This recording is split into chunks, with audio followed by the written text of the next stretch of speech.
नमस्कार दोस्तों, मैं हूं अवधेश शर्मा और आप सभी का हमारे YouTube चैनल में आपका स्वागत है। आज के वीडियो में आप सभी को ग्राम संगठन प्रशिक्षण का अध्याय नंबर 4 ग्राम संगठन के नियम से संबंधित आप सभी को इस वीडियो के माध्यम से जानकारी देने वाले हैं। तो आप सभी से एक छोटा सा रिक्वेस्ट है कि आप सभी वीडियो को अंत तक देखिएगा। बीच में कोई फ्रेंड्स आना जाना नहीं करेंगे और ऐड को भी फुल वॉच कीजिएगा। तो चलिए हम आप सभी को बता रहे हैं, आप सभी वीडियो में बने रहिएगा। देखिए कि ये अध्याय नंबर 4 है, ग्राम संगठन के नियम है। उद्देश्य में क्या है कि अच्छे ग्राम संगठन के गुणों की जानकारी मिलेगी।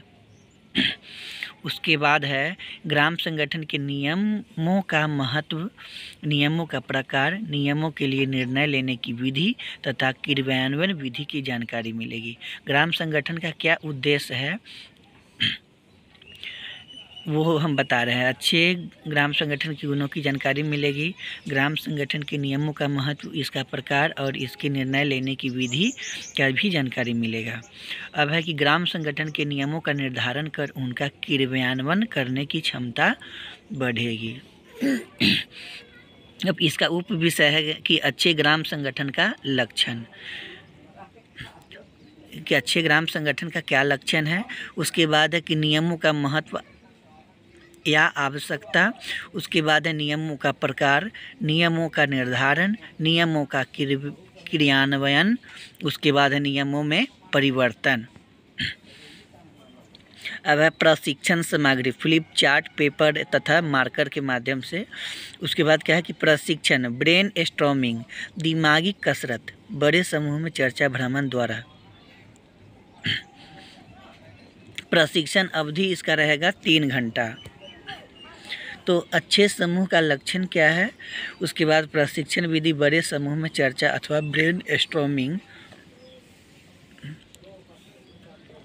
दिमागी कसरत, भ्रमण एवं अनुभव के आदान प्रदान द्वारा। फैसिलिटेटर निम्नलिखित मुख्य प्रश्न पूछे। मुख्य प्रश्न क्या पूछेंगे कि आप लोगों ने कभी ग्राम संगठन को देखा है। तो जो दीदी ग्राम संगठन में को नहीं देखी है और वो फर्स्ट बार आई होंगी जिस समय गठन होता होगा, तो उनको तो पता नहीं है। तो जो देखेंगे वो बोलेंगे कि हम देखे हुए थे पहले से भी और भी ग्राम संगठन में गए होंगे, तो देखे होंगे तो हाँ, नहीं देखे होंगे तो नहीं बोलेंगे। यदि दूसरा है, यदि आप लोगों ने देखा है तो अच्छे ग्राम संगठन का क्या लक्षण है। अगर देखे हैं उसके बारे में अगर जानकारी है तो अच्छे ग्राम संगठन का क्या लक्षण है उसके बारे में जानकारी देंगे। उसके बाद 3 में है कि अच्छा ग्राम संगठन कैसे बनेगा। तो अच्छा ग्राम संगठन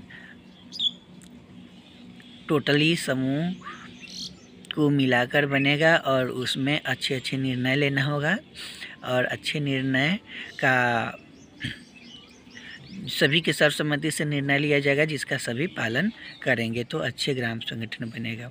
उसके बाद क्या है कि प्रतिभागियों से जवाब मिलने के बाद फैसिलिटेटर नीचे लिखे बिंदुओं को विस्तार से बताएं।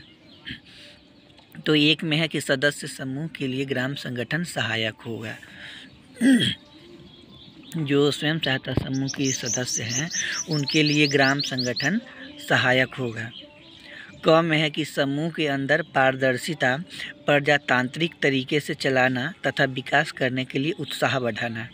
जो समूह का बैठक अगर होता है तो उसमें क्या होता है कि अगर ग्राम संगठन कैसे सहायक होगा कि समूह के अंदर जो भी पारदर्शिता है और प्रजातांत्रिक तरीके से चलाना और उसके लिए विकास के लिए उत्साह बढ़ाना, ये ग्राम संगठन सहायक करता है। ख में है कि सदस्य समूह को स्वतंत्र रूप से चलाने के लिए मार्गदर्शन करना। मतलब सभी समूह अपना स्वतंत्र रूप से अपना मार्गदर्शन कर सकते हैं, उसके लिए मार्गदर्शन कैसे करना है वो ग्राम संगठन के द्वारा जानकारी दिया जाएगा। ग में है कि सदस्य समूह के प्रत्येक सदस्य को ग्राम संगठन को अपनाने के लिए प्रेरित करना।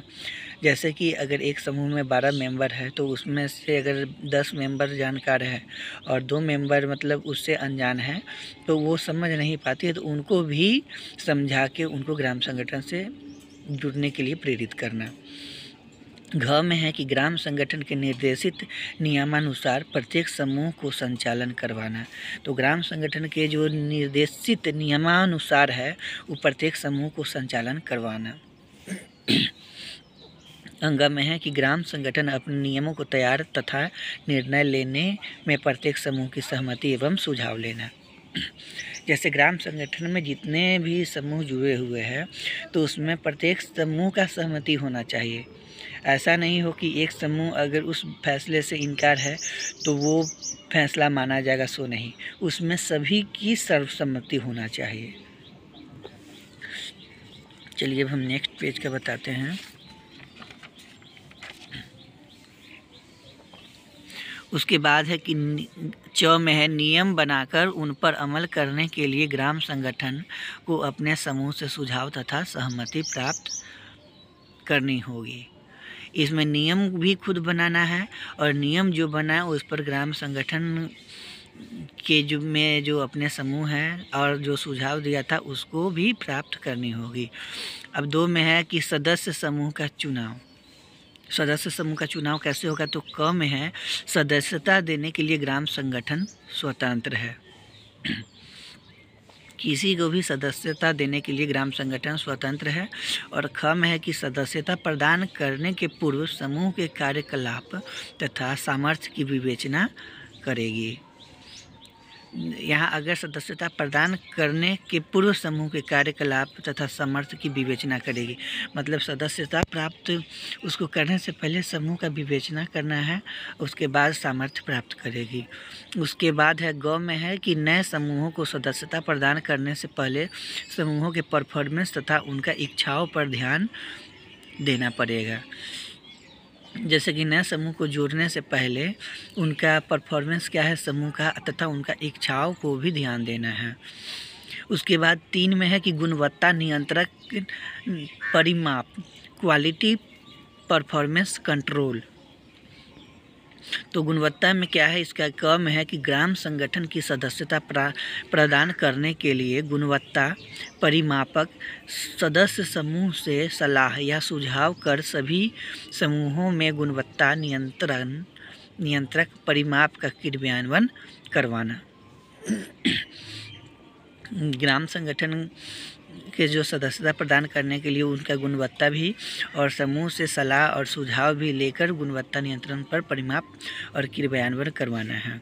उसके बाद है ख में है कि गुणवत्ता परिमापक तैयार करने के लिए समूहों द्वारा सामाजिक एवं आर्थिक अंकेक्षण करवाना। 4 में है कि ग्राम संगठन द्वारा यह सुनिश्चित किया जाना चाहिए कि सभी सदस्य समूहों में अच्छे पैरामीटर द्वारा काम किया जा रहा है। ग्राम संगठन ने यह भी सुनिश्चित किया जाना चाहिए कि सभी सदस्य समूहों में अच्छे पैरामीटर द्वारा काम किया जा रहा है। उसके बाद 5 में कि ग्राम संगठन द्वारा यह सुनिश्चित किया जाना चाहिए कि नियमित बैठकों में सदस्यों की उपस्थिति तथा बैठकों में दौरान चर्चा किए गए मुद्दों पर सदस्यों में जागरूकता होना चाहिए। जैसे कि ग्राम संगठन यह भी सुनिश्चित करेंगे कि जब भी नियमित बैठक करना है। नियमित बैठक जब भी होता है तो सदस्यों की उपस्थिति के दौरान जो भी सारे मुद्दा है जो जागरूकता से उस पर चर्चा करना है और जागरूकता करवाना है। अब 6 में क्या है कि ग्राम संगठन द्वारा उद्देश्य एवं लक्ष्य को तैयार करना तथा सदस्यों को ग्राम संगठन के उद्देश्य, लक्ष्य एवं योजनाओं के संबंध में जागरूकता होना। अब यहाँ पर देखिए कि क्या है, एक ग्राम है और ग्राम में क्या काम कर रही है कि बहुत सारी महिलाएं हैं जो एक जगह से क्या कर रही है कि पानी भर रही हैं। और इसमें जो पानी भर रही हैं तो अगर एक बार में सब लोग चाहेंगे कि नहीं हम पहले भरे तो वैसे में दिक्कत हो जाएगा। लेकिन यहाँ क्या हो रहा है कि पहले हम भरे वाली बात हो रहा है। तो यहाँ का दृश्य देख लीजिए, उसके बाद आपको यहाँ का दिखाएंगे। जब मतलब जागरूकता नहीं था तो देखिए कि पहले हम उसके बाद क्या काम की, सभी ने विचार किया कि हम लाइन में लगे हम ये वाला हम आपको फिर समझाते हैं। तो क्या है कि ग्राम संगठन द्वारा उद्देश्य और लक्ष्य को तैयार करना तथा सदस्यों को ग्राम संगठन के उद्देश्य, लक्ष्य एवं योजनाओं के संबंध में जागरूकता होना है। अब साथ में है कि सभी सदस्य समूहों को एक दूसरे की मदद करना तथा इनका एकजुट होकर रहना। जब भी सभी सदस्य है तो उसको एक दूसरे की मदद करना है। अब एक दूसरे का मदद कैसे करेंगे? तो एक दूसरे का मदद मतलब ग्राम संगठन में बहुत सारा पैसा रहता है, तो ग्राम संगठन में जब तक सभी एकजुट नहीं रहेंगे तब तक किसी को भी ऋण किसी भी तरह का नहीं मिलेगा। और जब तक उसमें एकजुट नहीं होंगे तो उसमें क्या करना है कि मदद सभी समूहों को ही मिलकर सभी समूह का करना है। तो इसलिए है कि एक दूसरे का मदद करना और उसमें एकजुट होकर रहना। अब क्या है कि 8 में है कि स्वयं प्रबंधन एवं आत्मनिर्भर होने के लिए सुलभ नियम तैयार करना तथा उनका क्रियान्वयन करना। जैसे कि ग्राम संगठन स्वतंत्र है, तो स्वतंत्र है तो वो अपना प्रबंध करने के लिए आत्मनिर्भर है, और वह कैसे उनको ग्राम संगठन चलाना है वह सुलभ नियम खुद तैयार मतलब सभी के सर्वसम्मति से करेंगे और उनका सभी पालन भी करेंगे। उनको कोई नियम देने का चाहे कोई उनके लिए नियम तैयार करने वाला नहीं है। ग्राम संगठन उसके लिए स्वयं सक्षम है और खुद आत्मनिर्भर है। 9 में है कि नेतृत्व क्षमता के विकास के लिए सभी समूह को समान अवसर देना। जैसे कि उसमें क्या होता है कि नेतृत्व मतलब बहुत सारा पद पे चयन होता है, तो उसमें नेतृत्व करने के लिए सभी समूहों को समान अवसर देना है और उसका क्षमता और विकास के लिए भी सभी समूहों को समान अवसर देना है।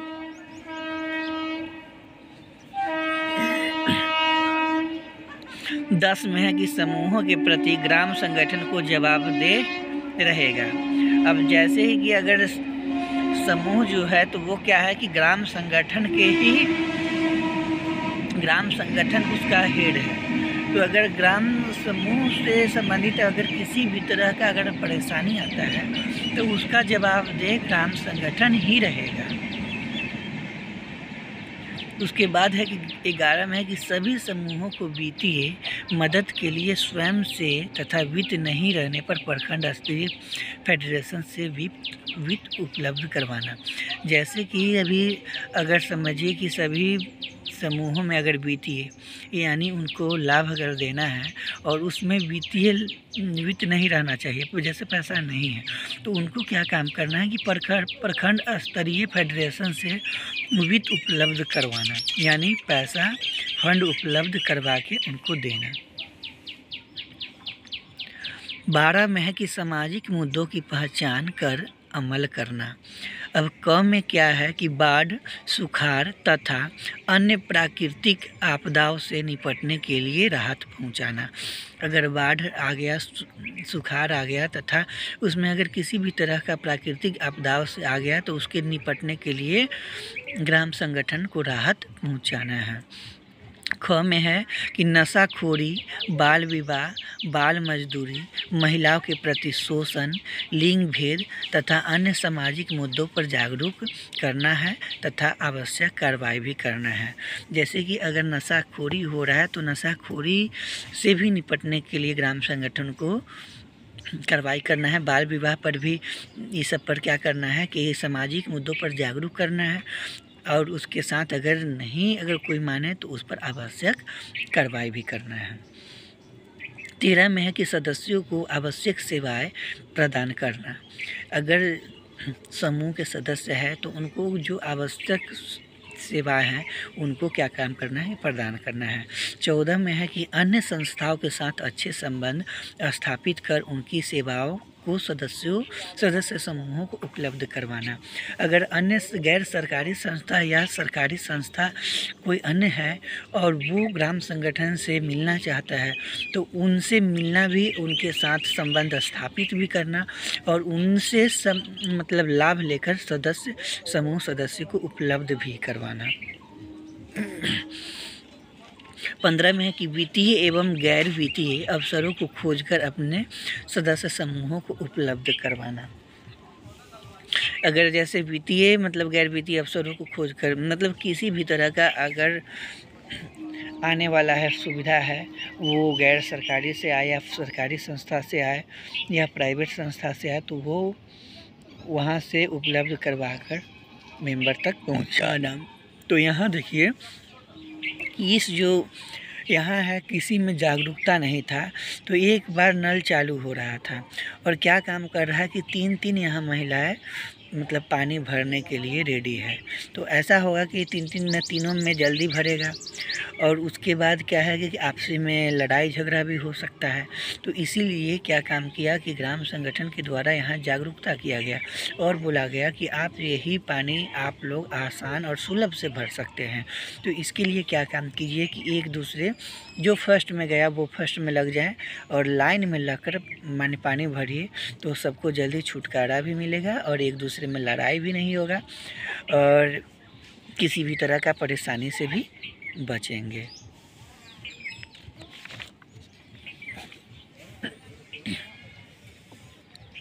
अब 16 में है कि प्रजातांत्रिक नियंत्रित प्रशासनिक स्थायित्व को प्राप्त करना। इसको क्या काम करना है? प्रजातांत्रिक नियंत्रण और प्रशासनिक स्थायित्व को भी प्राप्त करना है।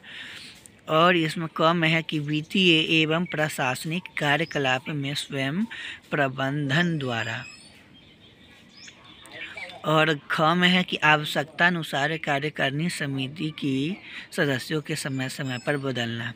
अगर जैसे कार्यकारिणी जैसे अगर ग्राम संगठन में आवश्यकता अनुसार हो गया है, ऋण वापसी कमेटी, फिर खदान सुरक्षा कमेटी या बहुत सारा कमेटी रहती है, खाद्य सुरक्षा कमेटी, स्वास्थ्य सुरक्षा कमेटी, बहुत सारा होता है। तो उसको आवश्यकता अनुसार क्या काम करना है कि सदस्य मैंने चयन भी करना है और उसका सदस्य को समय समय पर बदलना भी है। मौका मतलब सबको मिलना चाहिए। घ में है कि सदस्य समूह के सामाजिक एवं आर्थिक विकास के लिए योजना तैयार करना है। अब 17 में है कि दीर्घकालीन क्षमता एवं अस्थायित्व। दीर्घकालीन क्षमता अस्थायित्व के बारे में समझिए। कम है कि दीर्घकालिक अस्थायित्व एवं वित्तीय दृष्टि से स्वावलंबी बनाकर ग्राम संगठन चलाना। तो अब चलिए हम इतना ही पर वीडियो को समाप्त करते हैं क्योंकि वीडियो बहुत बड़ा बन जाता है तो आप सभी बोरिंग भी हो जाते हैं। क्योंकि एक बार हम आप सभी को शुरू से अंत तक का बता देते हैं जहाँ तक समझा है। ये जो अध्याय नंबर 4 का है ग्राम संगठन के नियम, इसका पृष्ठ संख्या 30 और 31 पृष्ठ संख्या आप सभी को अच्छे ढंग से समझा दिए हैं। और आप सभी कमेंट करके बताइए कि हमारा वीडियो कैसा लगा है। इसमें अगर आपको कोई अच्छा सीख मिला होगा तो कमेंट करके बताइएगा और अच्छा जानकारी भी मिला होगा तो बताइएगा। तो आप सभी को कैसा लगा हमारा वीडियो कमेंट करके बताइएगा। और आप सभी लाइक करना भूल जाते हैं, इसलिए हमको याद करवाना पड़ता है। तो चलिए हम याद भी करवा देते हैं कि आप सभी अंत तक बने भी रहिएगा और अंत में बाय बाय भी बोल कर जाइएगा और लाइक और कमेंट भी करके जाइएगा। क्योंकि फ्रेंड्स तो बने रहते हैं, लेकिन कोई फ्रेंड्स है जो बीच से चले जाते हैं तो फिर उनको मौका नहीं मिलता है बाय बाय करने का और वो मतलब भूल भी जाते हैं कि हमको लाइक भी करना है और कमेंट भी करना है। तो इसलिए आप सभी को याद करवाना मेरा भी धर्म है कि याद करवा देना अच्छी बात है, इसलिए हम याद भी करवा दिए। अब आप लोग को लाइक करना नहीं करना, कमेंट करना या वीडियो में बने रहना या नहीं रहना वो आप लोग पर निर्भर करता है। मेरा समझाने का काम था, हम तो समझा दिए, लेकिन आप लोग को जैसा लगे वो कीजिए। क्योंकि ईमानदारी से बढ़कर कुछ नहीं है, तो इसलिए ईमानदारी से सपोर्ट देना चाहिए। अगर आपके पास 10 मिनट 5 मिनट जो भी समय है उतना ही सपोर्ट दीजिए, लेकिन ईमानदारी से दीजिए। तो आप सभी का हमारे वीडियो में बने रहने के लिए बहुत बहुत धन्यवाद। सभी को एक साथ बाय बाय।